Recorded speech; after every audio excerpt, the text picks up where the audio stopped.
Bonjour chez vous. Nous sommes contents d'être ensemble encore pour louer le nom de l'Éternel. Alléluia. Oh, il y a une belle parole qui monte dans mon esprit et je voudrais la partager avec vous. Elle se trouve dans l'épître de Paul aux Colossiens, au chapitre 2. Colossiens chapitre 2.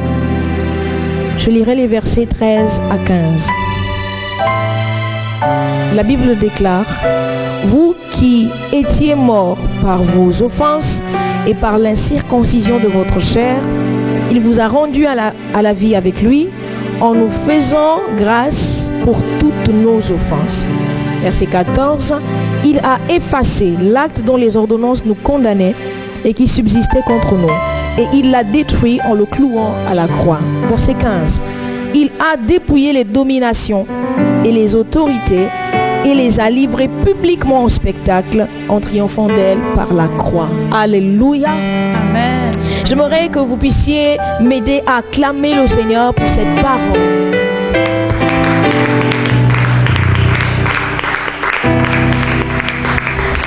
Gloire à Dieu.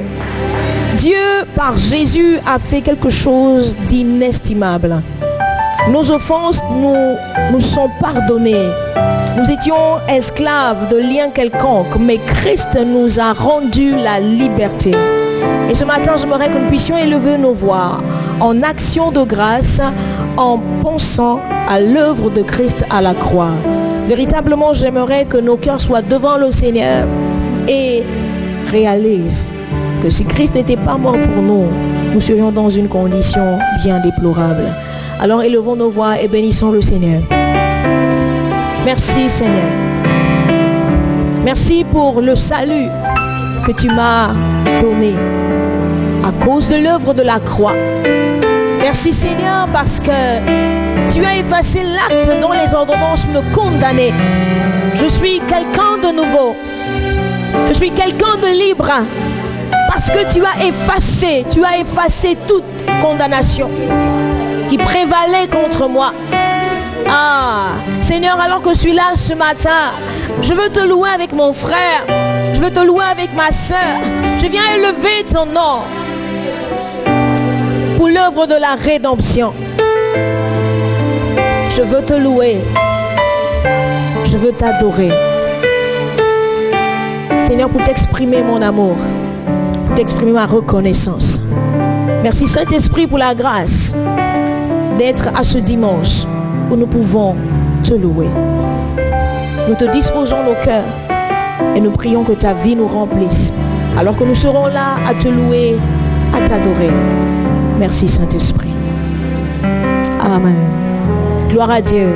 Est-ce qu'on peut louer le Seigneur ce matin et dire: je loue ton nom éternel, je loue ton nom éternel. Seigneur, je célèbre ta bonté. Oui, quelle joie tu vis en moi. Quelle joie tu vas pour me sauver, Jésus.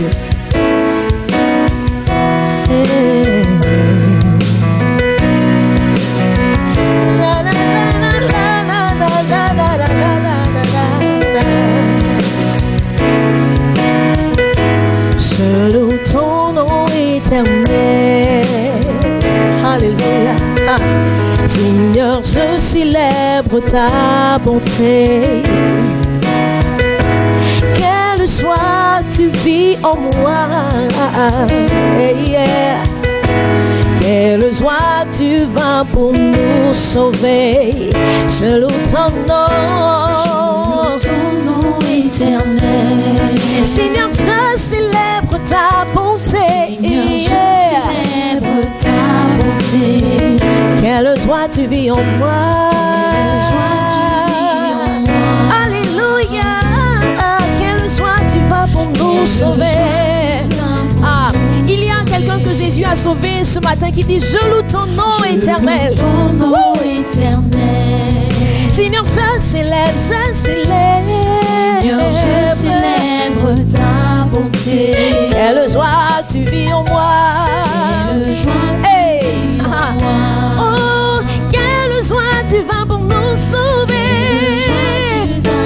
Oh, tu vas du ciel. Tu vas du ciel sur la terre. Montrer la voie de la terre à la croix. Payé pour moi. Tu as payé mes dettes, De Seigneur. la croix jusqu'au tombeau. Tu as payé pour mes Et fautes. du tombeau jusqu'au ciel. Je loue ton nom. Oui, je loue ton nom ce matin. Tu vas du ciel, tu vas du ciel. Tu vas du ciel sur la Montrer terre. la voie. Montrer la voie de la terre à la croix. Payé pour moi. Payé pour moi. De la croix jusqu'au C'est du tombeau. tombeau. Et du tombeau jusqu'au Je loue ciel. ton nom. Je loue ton nom éternel. Hey, est-ce que vous pouvez battre vos mains avec nous ce matin? Je loue ton nom éternel. Seigneur, je célèbre. Seigneur, je célèbre ta bonté. Oui, quelle joie tu vis en moi. Quelle joie tu vis en moi. Quelle joie tu es venu pour me sauver. Quelle joie tu vas pour nous sauver. Hey, hey, yeah. Je loue ton nom éternel. Seigneur, je célèbre ta bonté. Seigneur, je célèbre ta Quelle joie, bonté. quelle joie tu vis en moi. Quelle joie tu vis en moi. Je ne suis plus esclave de la dépression. Tu es venu pour me sauver. Quelle joie tu vas pour nous sauver. Et tu vas du ciel. Tu vas du ciel sur la terre. Montrer la voie de la terre à la croix. Payé pour moi. Payé pour moi. De la croix jusqu'au tombeau. Et du tombeau jusqu'au ciel. Je loue ton nom éternel. Tu vas du ciel. Tu vas du ciel. Tu as quitté ta sur gloire la pour terre. moi, Seigneur. Montrer Tu as renoncé à ton trône de pour moi. la terre à la croix. Payé pour moi. De la croix jusqu'au tombeau. Et du tombeau. Et du tombeau jusqu'au ciel. Je loue ton nom. Je loue ton Hey, nom est-ce que tu le dis encore une fois? éternel. Tu vas du ciel, tu vas du ciel. Du ciel sur la Montrer terre. la voie. Montrer la voie De la terre. de la terre à la croix. Payé pour moi. Payé Tu m'as rendu libre. pour moi. Tu m'as rendu libre. De la croix Comment ne pas te jusqu'au tombeau. louer? Et du tombeau jusqu'au Je loue ciel. ton nom. Je loue ton nom. Encore une fois, tu vas du ciel. Tu vas du ciel sur la terre. Montrer la voie de la terre à la croix. Payé pour moi. Payé pour moi. De la croix jusqu'au tombeau. Et du tombeau jusqu'au ciel. Je loue ton nom éternel. Je loue ton nom éternel. Je loue ton nom, je loue ton nom. Je loue ton nom Je loue ton nom. Je loue ton nom De tout mon cœur, je loue ton nom. Je loue ton nom éternel. J'élève ton nom, j'élève ton nom. J'élève ton nom éternel.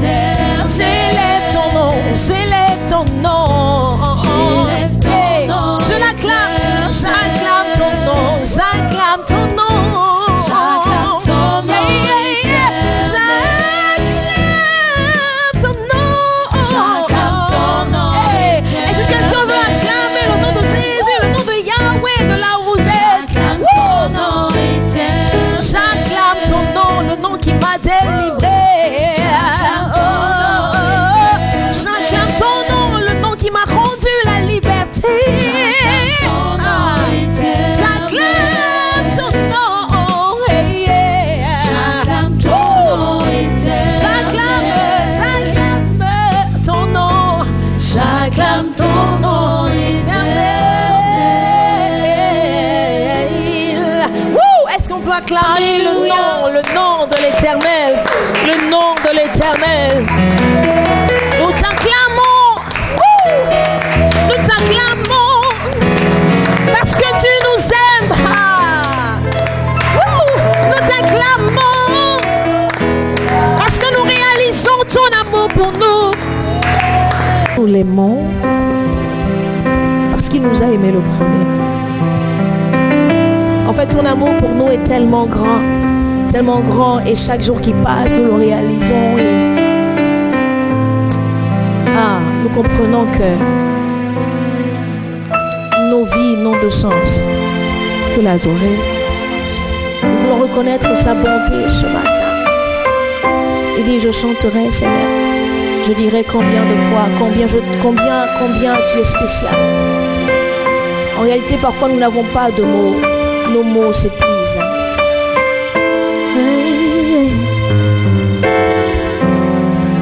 Comment expliquer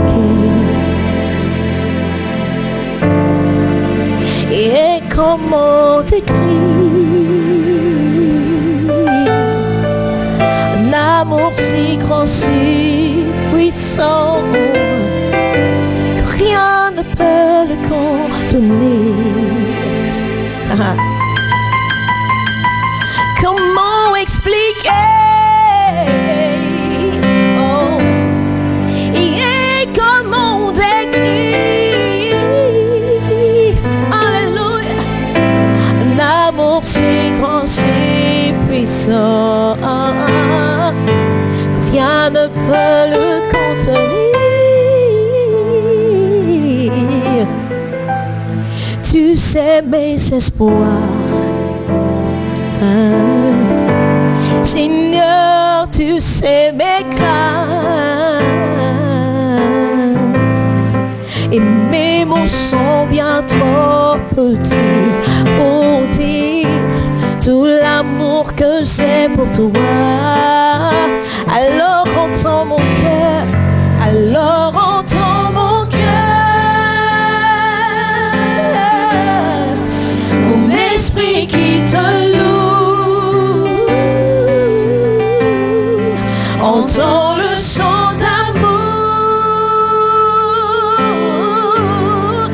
d'un enfant racheté. Je prendrai mes faibles mots pour te dire quel Dieu merveilleux tu es. Je ne pourrai pas te dire combien je t'aime, alors entends mon cœur. Si tout comme la pluie, si tout comme la pluie, les mots pouvaient couler, les mots pouvaient couler, même si j'avais l'éternité, si j'avais l'éternité, je ne saurais pas. Je ne pourrais pas l'exprimer, mais dans les battements de mon cœur, dans les battements de mon cœur, tu entendras toujours, tu entendras toujours. Merci pour la vie, merci pour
Je prendrai mes faibles mots.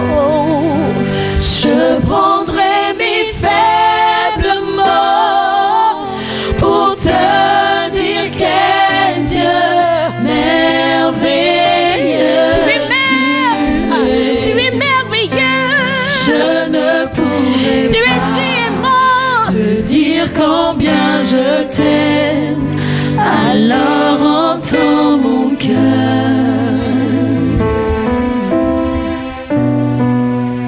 Je prendrai mes faibles mots. Je prendrai mes faibles mots. Je viendrai avec ce que j'ai. Je viendrai avec mon cœur. Je viendrai devant toi. Mon cœur. Je prendrai ma faible voix. Je prendrai mes faibles mots.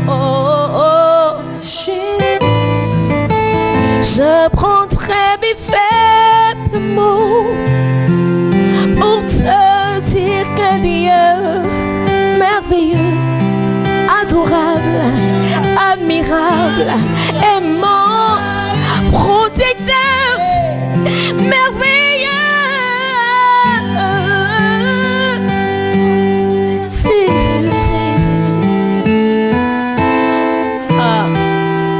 Je prendrai mes faibles mots pour te dire que Dieu merveilleux tu es.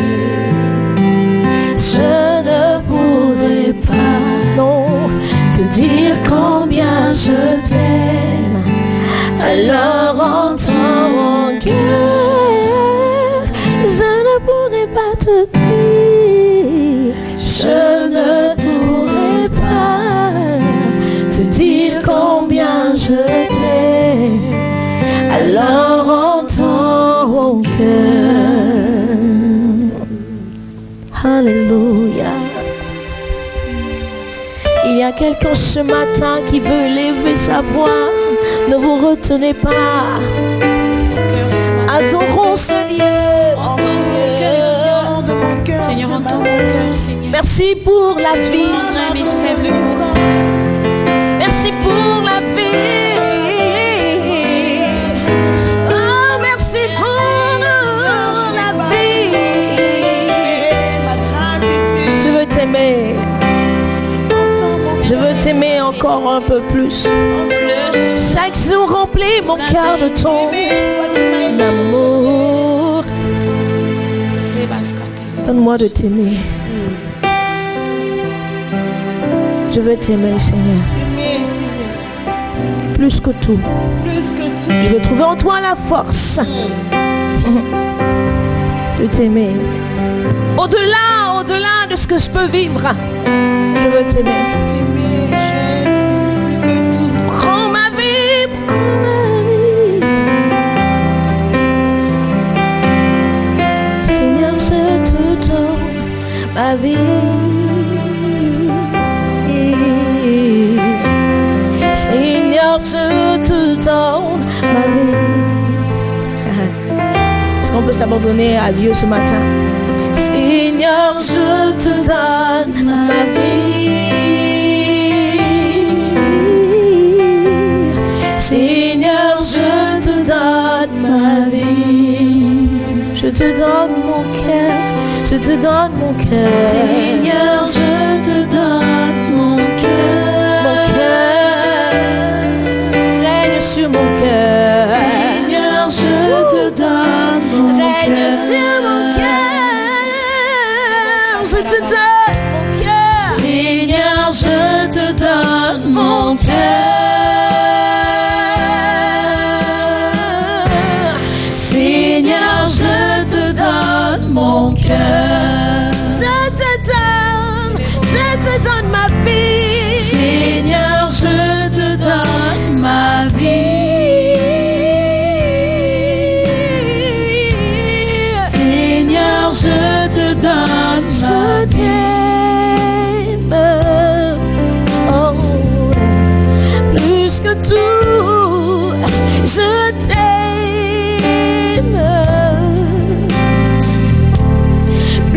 pour tout.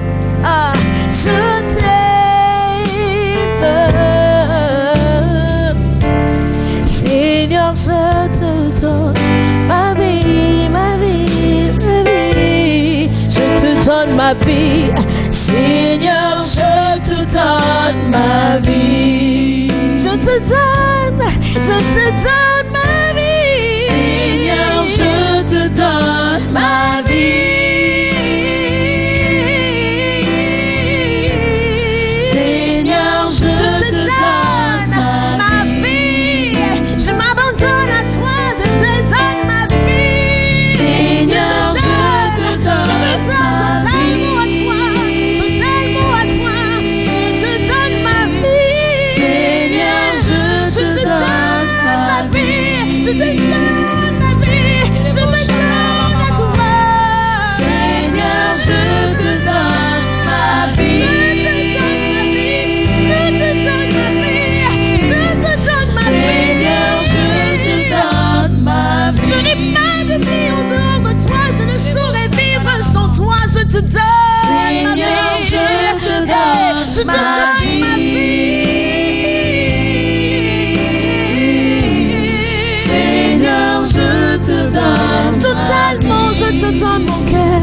Je te donne sur mon cœur, Seigneur. Seigneur, je te donne. Règne sur mon cœur. Règne sur mon cœur. Règne sur mon cœur. Seigneur, je te donne mon cœur. Je te donne mon cœur. Seigneur, je te donne mon cœur.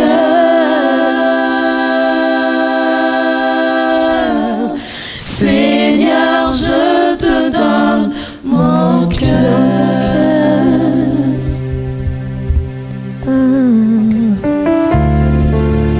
Quelqu'un peut faire cette prière avec nous ce matin.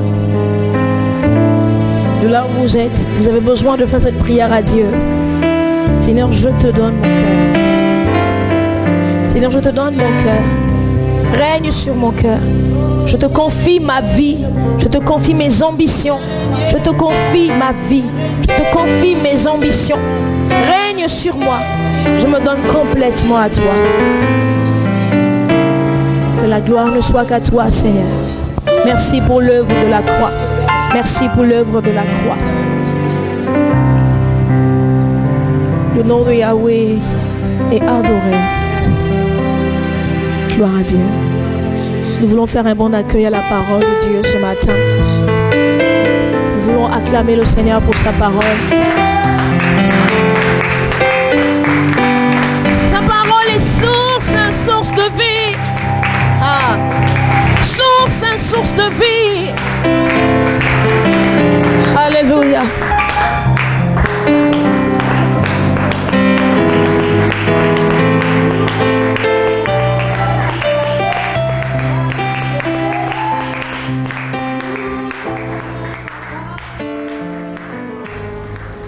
Bien-aimés, que la paix du Seigneur soit votre partage. Nous sommes heureux de nous retrouver encore ce matin pour méditer ensemble la parole de Dieu après de précieux moments de louange, d'adoration.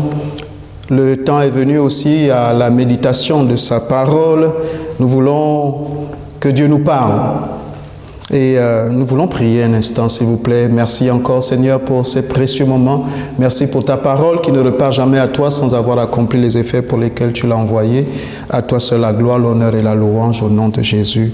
Amen.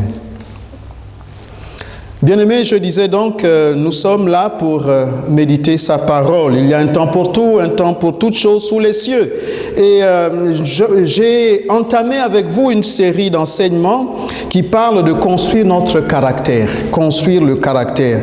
En fait, pourquoi grandir dans la maturité? En fait, tout ce qui naît grandit. En fait, Dieu a disposé en nous un processus pour que nous croissions. Mais encore faut-il que nous croissions de de la bonne façon. Parce que voyez-vous, même quand un être vivant est fait pour croître, si vous le déposez sans jamais rien lui donner pour sa croissance, il va croître de la mauvaise façon. Il va périr, il va dépérir, il va mourir. Cet être vivant va mourir. Donc en fait, pour croître, nous avons besoin de la bonne nourriture. Nous avons besoin de mettre ensemble les éléments que Dieu lui-même a disposés d'avance pour que la croissance se fasse et que nous soyons donc conformes à ce qu'il a préparé d'avance. Je disais donc à notre dernière rencontre sur la construction du caractère, je disais qu'il ne suffit pas de naître de nouveau. En fait, Dieu dit que si nous ne naissons d'eau et d'esprit, nous ne pouvons entrer dans le royaume des cieux. Et je disais que naître d'eau et d'esprit, il y a naître d'eau pour le baptême, confesser Christ Jésus, le recevoir comme notre Seigneur et Sauveur. Et puis naître d'esprit, c'est toute notre personnalité, notre caractère. Laisser le Saint-Esprit prendre la première place. En fait, marcher par l'esprit afin de ne plus accomplir les œuvres de la chair. Parce que quand bien même nous sommes nés de nouveau, nous pouvons marcher par la chair, accomplir les œuvres de la chair, même si nous sommes nés de nouveau. Et donc le processus de la croissance, de la maturité est entamé par le Saint-Esprit en nous qui fait son œuvre, afin que libérés, nous ne vivions plus par la chair, selon la vieille nature, mais que nous vivions par l'esprit. Or, vivre par l'esprit, c'est toute une histoire. Il faut se soumettre à l'esprit. C'est ainsi que nous avons vu premièrement que le premier critère de la maturité, il fallait apprendre à se soumettre à la volonté de Dieu. Ceci étant, donc, pour aller plus loin, je vous invite, en fait, pour ce résumé, je vous invite à suivre notre vidéo du culte du 5 septembre. Nous avons parlé de la soumission à la volonté de Dieu. Oui, la maturité consiste à nous laisser façonner par le Seigneur, par le Christ Jésus. J'aimerais parler d'un autre aspect pour la construction de notre caractère ce matin. J'aimerais vous parler d'un autre aspect que je trouve aussi fondamental, capital. Quelque chose que nous entendons tout le temps, mais sur lequel il est important de revenir, ce sont les fondamentaux de la foi, en fait. Et je pourrais dire la foi elle-même, mais je dirais plutôt Dieu parle. J'ai intitulé notre deuxième partie, notre deuxième trait de caractère, en fait Dieu parle. Mais en fait, en vérité, le trait de caractère lui-même, c'est la foi, acquérir la foi. Mais pour acquérir la foi, il faut accepter et comprendre que Dieu parle. Alors oui, Dieu parle. En fait, ce que j'aimerais dire, c'est que nous apprenons dans notre éducation, et notamment à l'école, nous apprenons à réfléchir hors de la notion même de l'existence de Dieu. Nous apprenons à faire nos choix, nous apprenons par l'expérience de la vie et nous nous laissons formater souvent par le mode sociétal dans lequel nous sommes. Et nous oublions que c'est Dieu qui existe en premier, qu'il a créé toutes choses, et troisièmement qu'il parle. Dieu a créé toutes choses et Dieu parle. Et donc la maturité, un des points fondamentaux de la maturité, c'est, je disais donc, la foi. Mais la foi consiste à croire que Dieu parle. Prenons ce texte tout simplement d'Hébreux 11.6. Hébreux 11.6 nous dit « Or, sans la foi, il est impossible de lui être agréable. » Or, sans la foi, il est impossible de lui être agréable. Sans la foi, il est impossible de lui être agréable. La deuxième partie du verset dit « Car il faut que celui qui s'approche de Dieu croit que Dieu existe et qu'il est le rémunérateur de ceux qui le cherchent. » Et je dis, Dieu parle. Quand on s'approche de Dieu, on doit croire qu'il existe et qu'il est le rémunérateur de ceux qui le cherchent. Dieu parle. Dieu parle.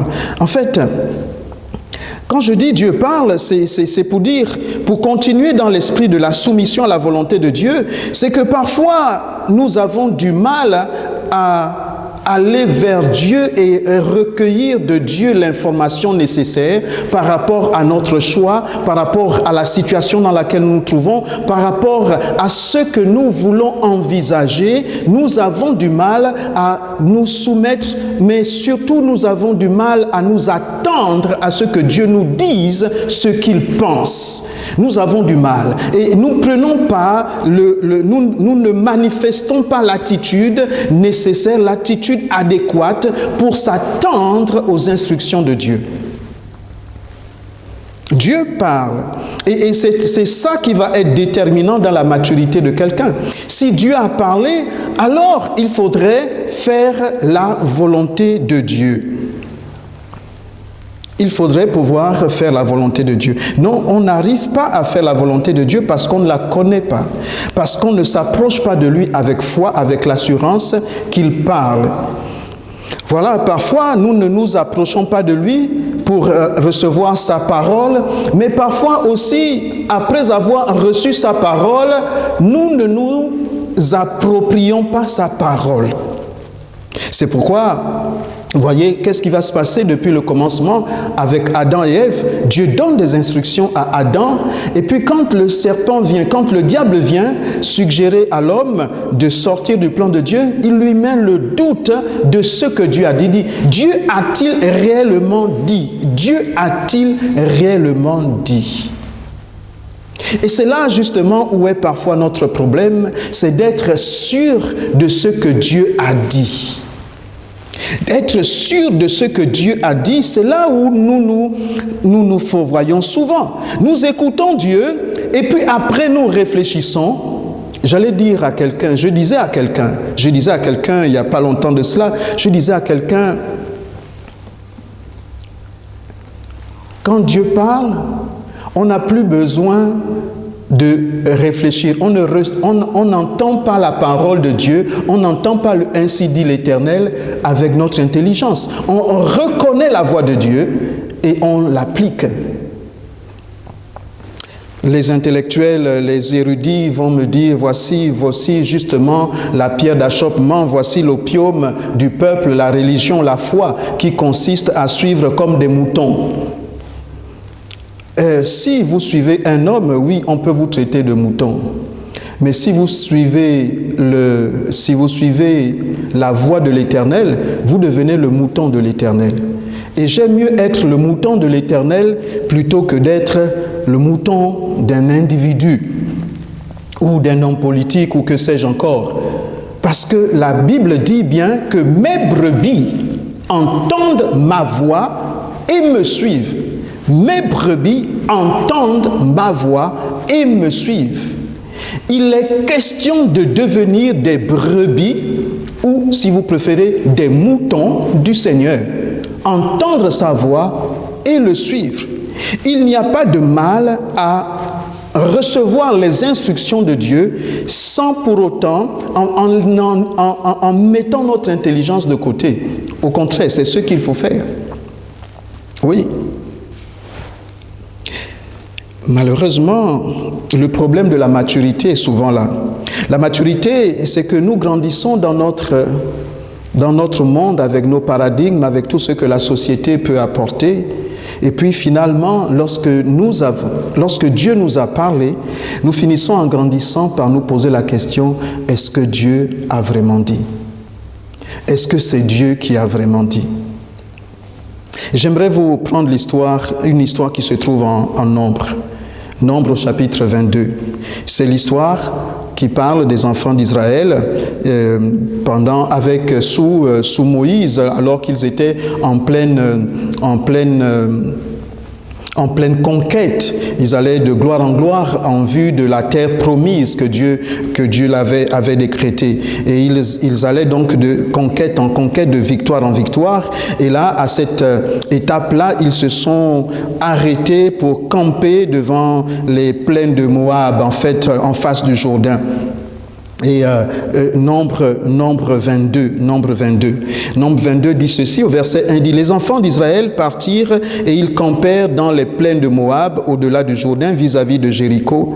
Balak, fils de Tsippor, vit tout ce qu'Israël avait fait aux Amoréens. En fait, Balak, qui était le roi de Moab, voit ce que Israël a fait avec les peuples environnants et lui prend peur.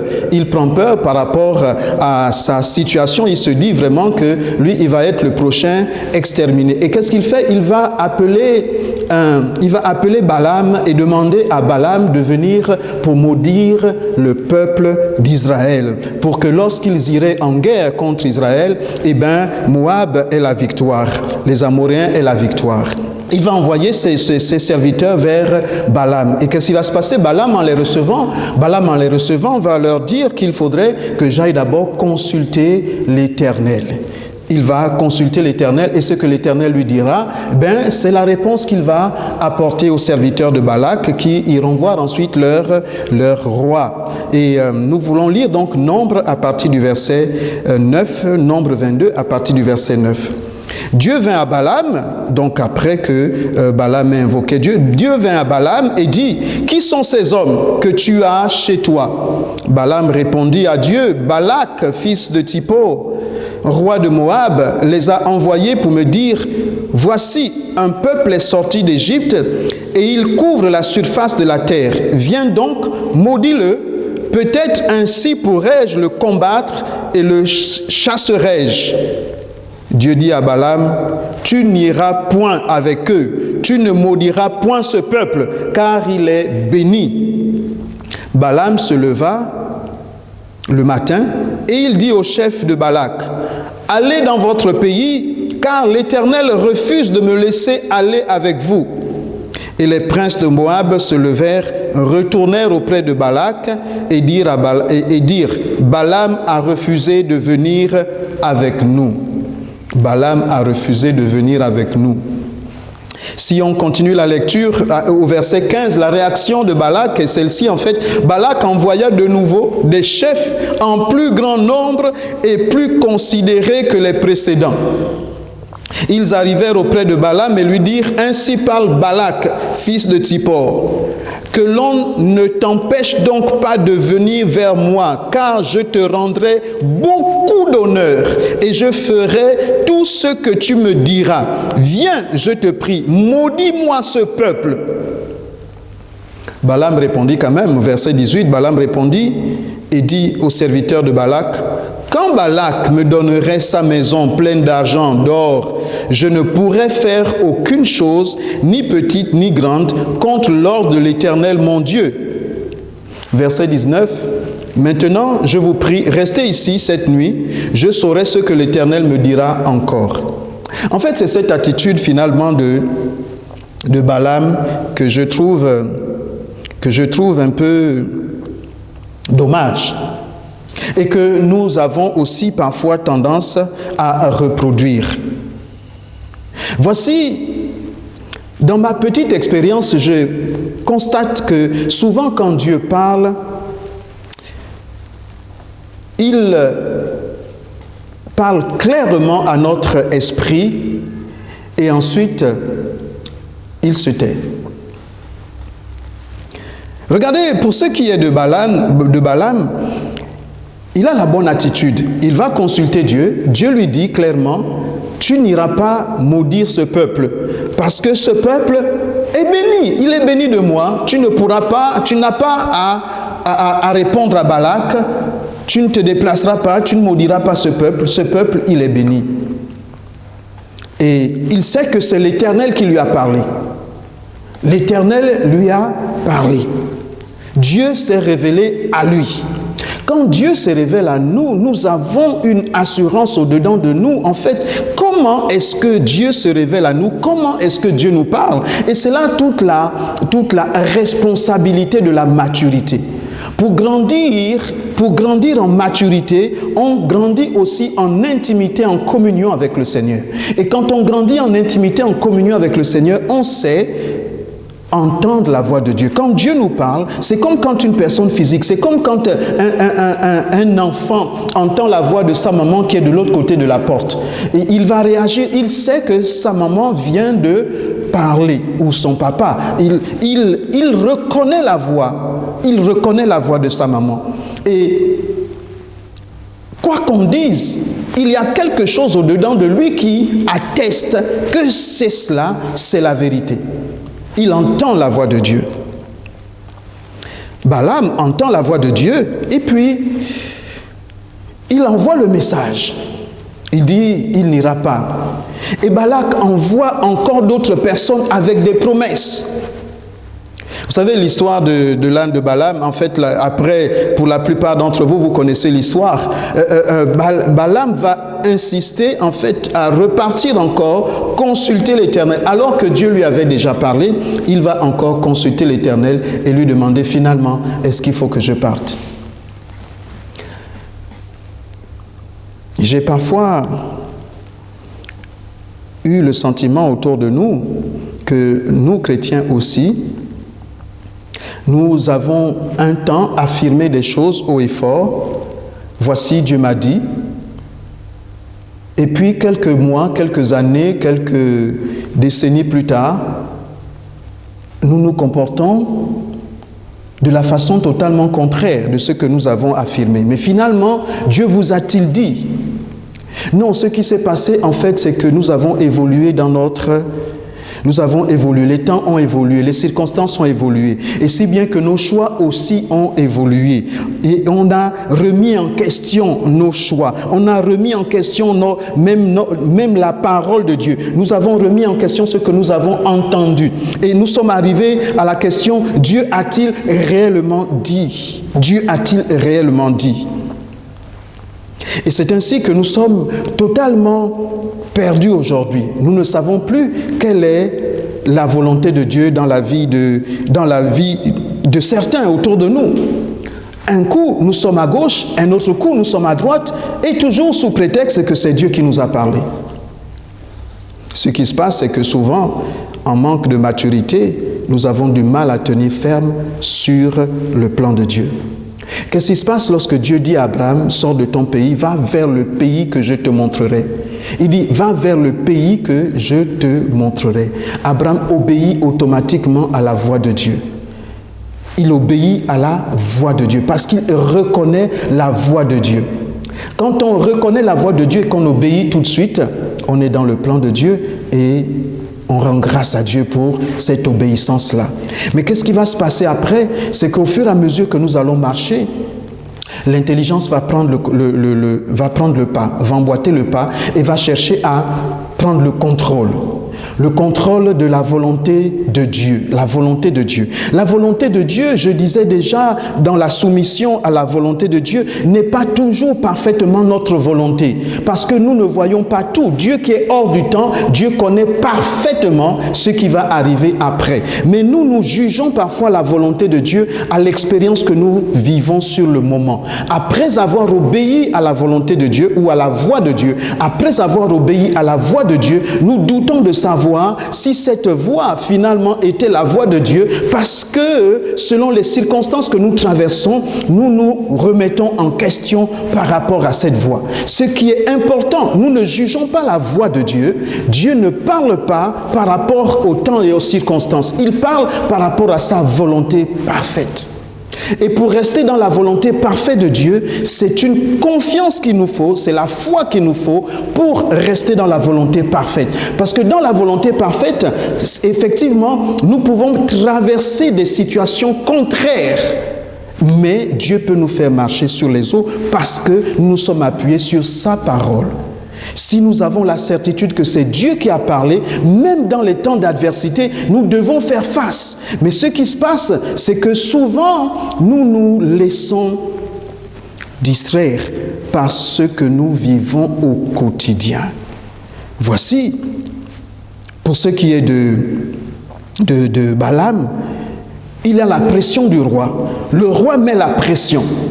Et parce qu'il a pris une décision qui n'arrange peut-être pas la majorité, qui n'arrange pas l'autorité, qui n'arrange pas le roi, il se dit finalement, bon Dieu, tu m'as dit, mais est-ce qu'on ne peut pas faire autrement? Parce qu'il va dire, il va encore demander à Dieu, il va poser la même question à Dieu, la question à laquelle il a déjà la réponse. J'ai vu des personnes vraiment reposer les mêmes questions à Dieu. Pour ma petite histoire, Dieu m'a souvent pris à contre-pied quand il est question de faire sa volonté. Oui, pris à contre-pied. C'est-à-dire, lorsque vous allez lui reposer encore la même question, et comme avec Balaam, il lui dit, bon, vas-y, plus que tu insistes, vas-y. Mais fais ce que je vais te dire de faire. En vérité, quand il dit à Balaam ensuite de partir néanmoins, où Balaam se précipite à partir, je passe les détails, il ne voit même plus l'ange qui se dresse devant l'âne pour l'avertir et lui dire finalement qu'il faudrait comprendre que l'Éternel est dans un courroux dans cette situation. Il ne voit même pas, bon, je passe les détails, mais quand l'ange de l'Éternel se révèle à Balaam, il lui dira que de peu, tu aurais pu mourir et j'allais épargner l'âne et toi tu aurais pu mourir parce que tu ne voyais même pas que j'étais sur le chemin. Mais parce que l'ange était là pour lui donner un message et lui dire que alors que tu t'en vas, comprends bien que tu ne dois pas rentrer dans le compromis. Dieu a permis que tu te retrouves dans une situation encore plus compliquée. Il aurait été plus simple que tu obéisses et reste chez toi, plutôt que d'aller affronter Balak et de lui faire honte devant tout ce peuple et de bénir encore le peuple devant lui, alors que Dieu te disait simplement reste tranquille, ne bouge pas. Plus que tu insistes, il te dit bon, va maintenant, va en mission et là-bas, ce que tu vas faire, je vais te demander encore plus de foi. Je vais te demander encore plus d'audace. Je vais te demander encore plus d'engagement parce que tu n'as pas compris déjà à obéir à ce que je t'ai dit. Si tu veux rester dans mon plan parfait, ça va être encore plus compliqué. Si tu veux y aller. Il y a des personnes qui, lorsque nous sommes chrétiens, nous devons entendre cette petite voix. En fait, Dieu parle au commencement. La voix de Dieu, c'est la première qui peut venir à ton esprit. Et la deuxième vient en disant, est-ce vraiment Dieu ? La deuxième vient en disant, est-ce vraiment Dieu? Parce que là, tu entends la voix, tu reconnais la voix, parce que cette voix, tu ne l'as pas créée, elle vient au-dedans de toi. Et puis, tout de suite, il y a le témoignage intérieur de cet enfant qui reconnaît la voix de sa maman. Il y a une révélation qui reconnaît cette voix. Et puis maintenant, l'intelligence prend le relais. L'intelligence vient et dit, oh, et si ce n'était pas Dieu? Mais si ce n'est pas Dieu?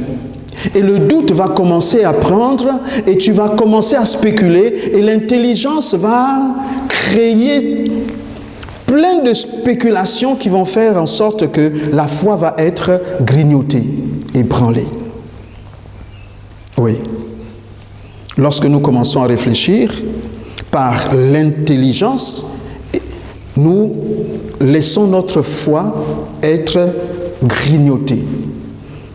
Et c'est là que nous sommes tentés de marcher par la sagesse humaine. La sagesse humaine. Lorsque Dieu nous parle, il connaît pourquoi il nous a dit ainsi. Et il sait ce qu'il va avoir après. J'ai vu des personnes parfois avoir du mal à suivre la voie de Dieu par rapport à l'engagement de leur vie. C'est là le plus difficile souvent. L'engagement, lorsque Dieu t'amène à prendre un virage, Dieu t'amène en fait à prendre une décision qui va être vitale, une décision qui va être déterminante, une décision qui va être capitale.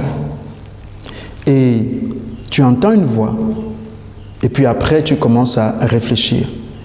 Tu dis, est-ce vraiment le Seigneur? Dois-je vraiment le faire? Tu peux aller prier, oui, mais la façon dont tu vas entendre la voix, il n'y a que par cette intimité, cette connexion. Je ne sais pas comment décrire cette voix. Lorsque tu l'entends, la première fois, tu es pris de court, en fait, tu es convaincu de péché, de justice et de jugement. Tu es convaincu. Tu sais que cette voix, elle est de Dieu. Et puis ensuite, ça ne t'arrange pas. Tu commences à dire, mais et les gens? Et le roi? Et la majorité? Est-ce qu'il y a quelqu'un qui a déjà fait comme cela? Et ma famille? Et ma réputation? Et ton intelligence commence à entrer. Si Abraham avait mis son intelligence, il avait bien des raisons à dire et ma famille, et mon pays, et mes origines, et ce pays qu'il me dit qu'il va me montrer c'est où, et l'inconnu, et je ne sais pas ce qui va être demain. Dieu parle. Dieu parle, tantôt d'une façon, tantôt d'une autre, mais nous n'y prenons pas toujours garde. Mais Dieu parle. Un enfant de Dieu doit s'accrocher. Nous ne vivons pas selon le monde.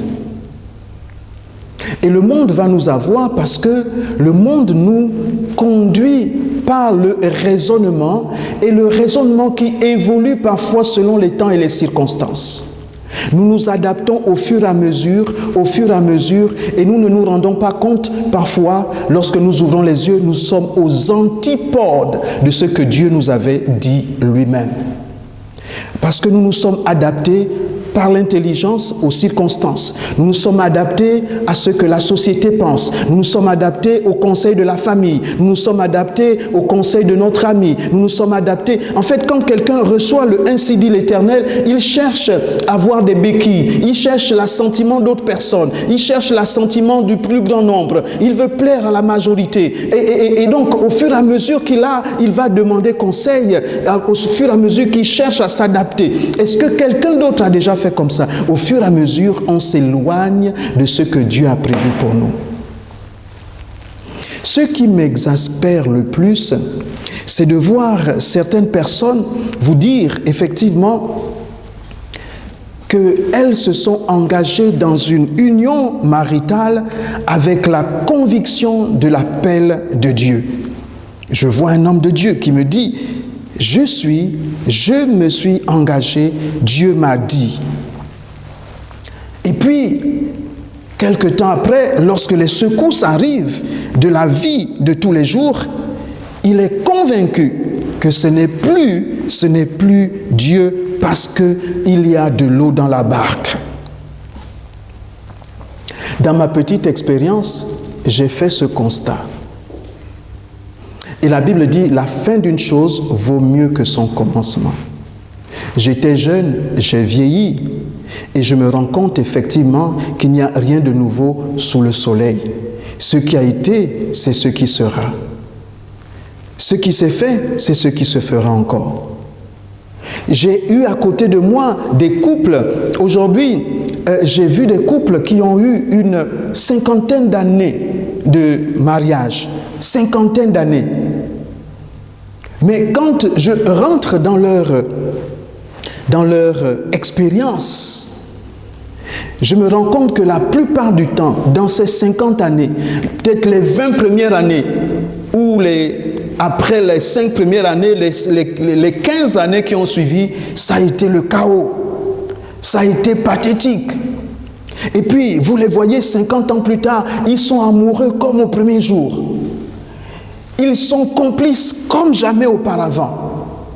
Mais vous ne pouvez pas savoir qu'il y a 20 ans, ils étaient sur le point de se séparer. Ils se déchiraient comme pas possible. Les infidélités, les trahisons, les incompréhensions, les difficultés sont passées par là. Mais aujourd'hui, ce dont on se rend compte, c'est que le chrétien d'aujourd'hui a du mal à tenir ferme. Il a du mal à tenir ferme sur ses promesses et sur une parole et sur la parole de Dieu. Même la parole de Dieu, on a du mal à y croire selon les circonstances. Pourquoi? Parce qu'on nous a appris maintenant, aujourd'hui, on nous a conditionnés, non plus à marcher sur la parole, les promesses, mais le monde nous façonne de telle sorte que nous vivons par ce qui nous plaît. Nous sommes manipulés dans le subconscient par ce qui attire les regards, par nos sensations, par nos émotions, par nos joies, par nos plaisirs. On a stimulé un côté de la chair qui fait que nous avons du mal à être conduits par l'esprit.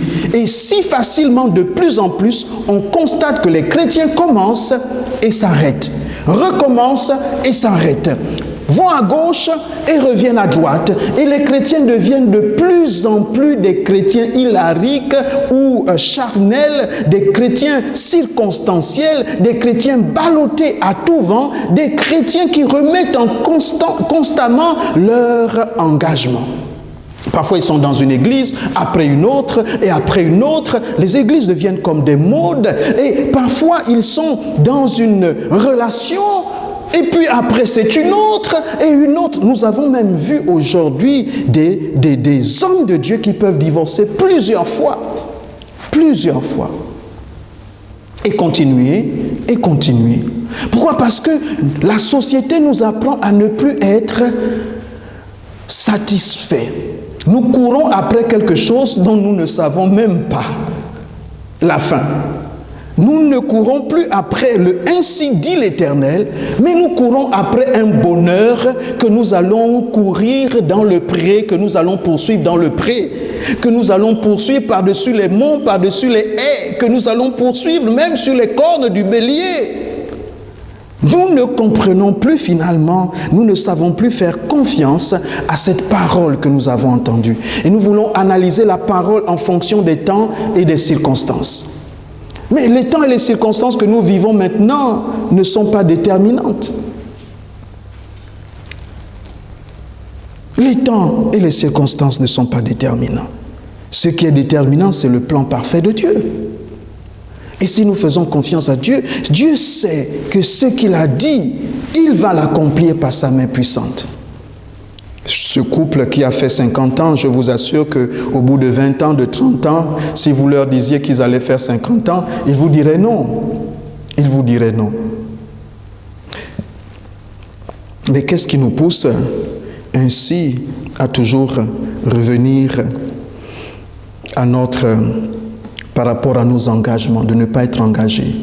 La société bling-bling dans laquelle nous vivons plus dans du paraître. Nous vivons plus dans l'image, nous vivons plus dans l'instant. Et nous ne vivons pas dans l'éternité, pour l'éternité. Nous vivons plus pour être en harmonie parfaite avec le pourquoi Dieu nous a fait. Nous vivons pour ressentir quelque chose. Nous vivons pour être acceptés dans la société. Nous ne vivons pas pour savoir pourquoi nous sommes et où est-ce que nous allons. C'est là où est le problème. La maturité. Nous parlons de la maturité, nous parlons de construire notre caractère. Oui, construire le caractère, je disais donc, en résumé, c'est de comprendre que c'est par la foi. Or, sans la foi, il est impossible de lui être agréable. Et la foi consiste à savoir que ce que Dieu nous a dit, nous devons le garder jalousement. C'est par sa parole, c'est sur sa parole que nous avons la clé de la réussite. Même Jésus a été tenté. Le diable vient toujours mettre du doute sur la parole semée en nous. C'est la parole de Dieu semée en nous qui va produire le miracle de la vie. C'est la parole de Dieu qui va façonner le vrai être en nous. Mais quand le diable, comme le diable sait, il va faire en sorte que cette parole ne s'ensemence pas, ne crée pas de racines, ne grandisse pas pour qu'il n'y ait pas de fruits par rapport à cette parole. Et nous doutons si facilement par rapport à la parole de Dieu. Nous avons la capacité d'entendre la voix de Dieu, mais la société nous instruit en nous apprenant à rechercher nos décisions ailleurs. Nous sommes responsables de la vie, mais nous ne savons pas que, quand bien même nous sommes responsables d'entendre la voix de Dieu qui nous révèle son plan parfait. Nous sommes responsables. Nous sommes responsables. Il n'est pas normal aujourd'hui de voir cette société où nous entendons dire, je n'ai pas vérifié, mais nous entendons dire que ce sont les chrétiens qui battent les records des divorces dans les tribunaux. Les chrétiens sont de plus en plus nombreux dans les tribunaux parce qu'ils ne savent pas vivre avec leur engagement. Ils ne savent pas vivre avec leur engagement. Ils croient que Dieu leur a promis monts et merveilles. Et quand il n'y a pas monts et merveilles comme on voit à la télévision, puisque nous sommes façonnés maintenant pour juste être conditionnés par l'image, on remet en question ce Dieu-là. Ce Dieu-là, il faudrait qu'il nous donne les choses comme nous voulons les obtenir. Et ça a été le problème de Balaam, de vouloir plaire à Balak, et ça aurait pu lui être fatal. Il aurait pu perdre sa vie en chemin. parce qu'il n'était même plus capable de voir l'ange de l'Éternel sur le chemin. Et je me souviens lorsque le Seigneur a susurré dans mon oreille qu'il fallait que je réponde à son appel en plein temps, je me suis posé des questions. J'ai commencé à mettre mon intelligence en route. Puis j'ai dit, mais Seigneur, n'est-ce pas possible de faire autrement? Et lorsque le Seigneur s'est révélé à moi en me donnant ce songe où il me montrait que, en me préoccupant de mon devenir, eh bien, je pourrais me retrouver à régler des problèmes qui allaient me dépasser.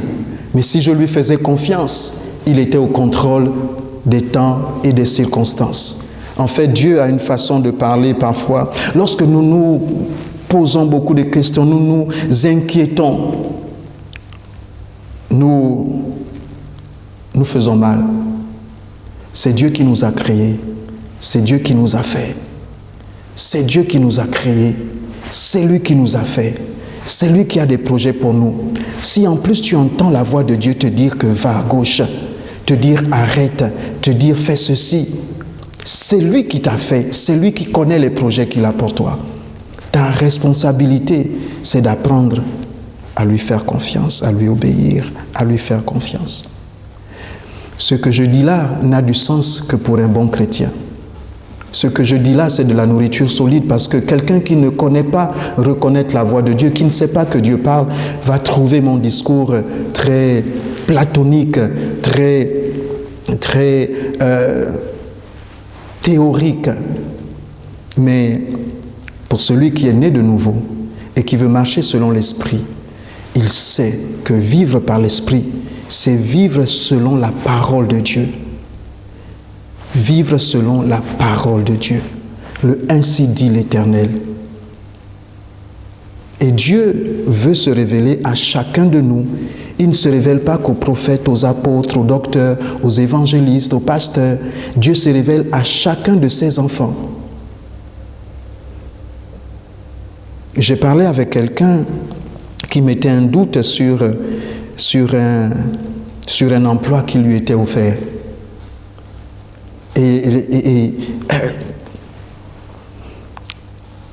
Parfois j'ai vu des personnes faire des choix par manque de foi. Et assurément, elles le regrettent toujours. Mais Dieu ne condamne pas. On met le temps commun pour comprendre. Et pendant ce temps, on assume aussi les conséquences. Lorsque tu attends d'obéir après que Dieu te l'a dit 15 fois, certainement que tu as aussi retardé de 15 mètres de la manifestation de la gloire qui était la tienne. Tu as certainement retardé de 15 coudées ou de 15 temps la manifestation de la gloire de Dieu. Si tu es prompt à l'obéissance, Dieu veillera toujours sur sa parole pour l'exécuter. Ce n'est pas d'avoir d'abord la sécurité qui te permet d'agir. Si tu entends la voix de l'Éternel, agis, jette-toi à l'eau, marche sur les eaux. Chaque fois que tu entends la voix de l'Éternel, marche, obéis, ne t'occupe pas du reste. Et tu verras la gloire de Dieu. Oui, la maturité, c'est de ne pas tenir compte de l'expérience du monde, parce que le monde passe et sa convoitise aussi. Chercher à plaire à tout le monde est une faiblesse. Chercher à plaire à la famille ou à sa propre réputation est un manque de maturité. La parole de Dieu vient être adressée parfois à contre-courant. À contre-courant. Même si toi tu ne ressens pas la satisfaction sur le choix que tu as fait après avoir entendu Dieu, accroche-toi à Dieu et dis: Seigneur, c'est sur ta parole que j'ai marché. C'est sur ta parole que j'ai marché. Peut-être que c'est une déconnexion, un découragement, une perte de concentration, un peu comme Pierre quand il a marché sur les eaux. Après, il a commencé à s'enfoncer, mais Jésus était là. Jésus l'a secouru parce qu'il était en train de marcher sur sa parole, quand bien même il n'avait pas toute la concentration. Le Seigneur était là Il sera toujours à côté de nous quand tu fais tes premiers pas. Si ce sont des pas risqués, le Seigneur sera à côté de toi pour que la chute ne soit pas catastrophique, pour qu'elle ne soit pas mortelle. Jamais l'obéissance à la voix de Dieu a été mortelle. Non, jamais. Jamais. Je ne pense pas que l'on puisse se tromper, surtout quand c'est capital. Le Seigneur saura t'arrêter quand tu es sincère. Tu dis, si c'est toi, Seigneur, manifeste-toi. Si c'est toi, tu peux demander une deuxième fois, une troisième fois. Mais moi, je préférais en fait que tu obéisses dès la première fois. C'est pourquoi Jésus a dit, heureux ceux qui auront cru sans avoir vu. Thomas, je prie que tu puisses développer la capacité à faire confiance au Seigneur. Cette parole est pour quelqu'un qui croit que Dieu parle. Et si tu développes cette conviction et cette intimité, assurément, tu grandiras en maturité et tu grandiras aussi dans ton caractère. Que Dieu te bénisse, sois fort et à très bientôt. Nous te bénissons, Seigneur, pour ta parole, que toute la gloire te revienne, au nom de Jésus. Amen. Personne comme toi, Jésus. Personne n'est comme toi.